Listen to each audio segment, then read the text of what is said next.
Put God first. Put God first in everything you do. Everything that you think you see in me, everything that I've accomplished, everything that you think I have, and I have a few things, everything that I have is by the grace of God. Understand that.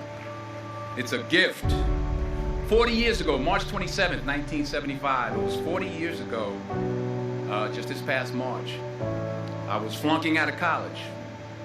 I had a 1.7 grade point average. I hope none of you can relate. I had a 1.7 grade point average. I was sitting in my mother's beauty shop. They still call it beauty shop now, but they call it now. Yeah, I was sitting in the beauty parlor. I was sitting in my mother's beauty parlor, and I'm looking in the mirror, and I see behind me this woman under the dryer. And every time she looked up, every time I looked up, she was looking at me, just looking me in the eye. And I didn't know who she was, and I said, she said, somebody give me a pen, give me a pencil, I have a prophecy. March 27, 1975, she said, boy, you are gonna travel the world and speak to millions of people. Now mind you, I was flunked out of college. I'm thinking about joining the army. I didn't know what I was gonna do, and she's telling me I'm gonna travel the world and speak to millions of people. Well, I have traveled the world, and I have spoke to millions of people. But that's not the most important thing, the success that I had. The most important thing is that what she taught me and what she told me that day has stayed with me since. I've been protected, I've been directed, I've been corrected. I've kept God in my life, and it's kept me humble. I didn't always stick with him, but he always stuck with me. So stick with him in everything you do. If you think you want to do what you think I've done, then do what I've done and stick with God. Number 2, fail big. That's right. Fail big. Today's the beginning of the rest of your life, and it can be very frightening. It's a new world out there. It's a mean world out there. And you only live once. So do what you feel passionate about. Take chances professionally. Don't be afraid to fail. There's an old IQ test, was 9 dots, and you had to draw 5 lines with a pencil within these 9 dots without lifting the pencil. The only way to do it was to go outside the box. So don't be afraid to go outside the box.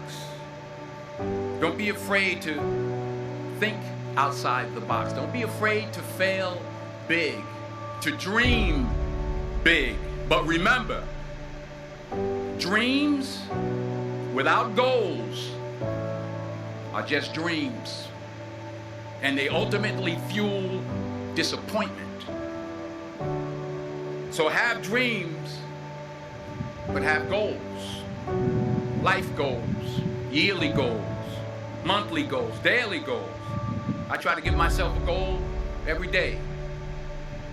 Sometimes it's just to not curse somebody out. Simple goals, but have goals. And understand that to achieve these goals, you must apply discipline and consistency. In order to achieve your goals, you must apply discipline, which you've already done, and consistency every day, not just on Tuesday and miss a few days. You have to work at it every day. You have to plan every day. You've heard the saying, we don't plan to fail, we fail to plan. Hard work works. Working really hard is what successful people do. And in this text, tweet, twerk world that you've grown up in, remember, just because you're doing a lot more doesn't mean you're getting a lot more done. Remember that. Just because you're doing a lot more doesn't mean you're getting a lot more done. Don't confuse movement with progress. My mother told me, she said, yeah, because you can run in place all the time and never get anywhere. So continue to strive, continue to have goals, continue to progress. Number 3, you'll never see a U-Haul behind a hearse. I'll say it again. You'll never see a U-Haul behind a hearse. I don't care how much money you make, you can't take it with you. And it's not how much you have, it's what you do with what you have. We all have different talents. Some of you will be doctors, some lawyers, some scientists, some educators, some nurses, some teachers. Yeah, okay. Some preachers. The most selfish thing you can do in this world is help someone else. Why is it selfish? Because the gratification, the goodness that comes to you, the good feeling that I get from helping others, nothing's better than that. Not jewelry, not big house I have, not the cars, but it's the joy. That's where the joy is, in helping others. That's where the success is.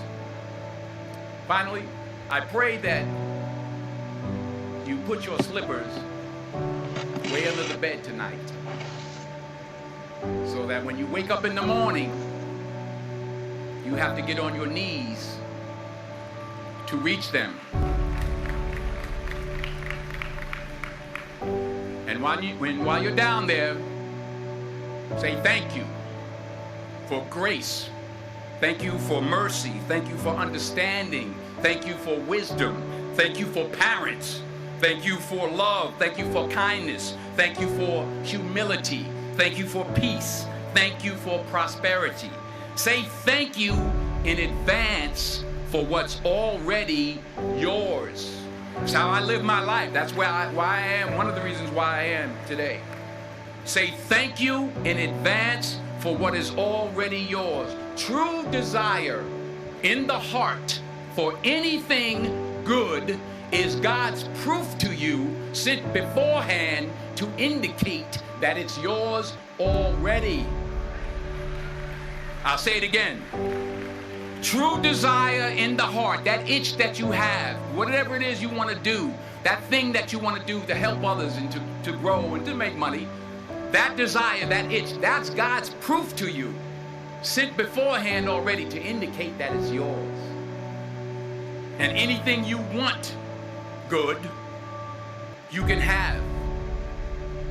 So claim it. Work hard to get it. When you get it, reach back. Pull someone else up. Each one, teach one. Don't just aspire to make a living. Aspire to make a difference.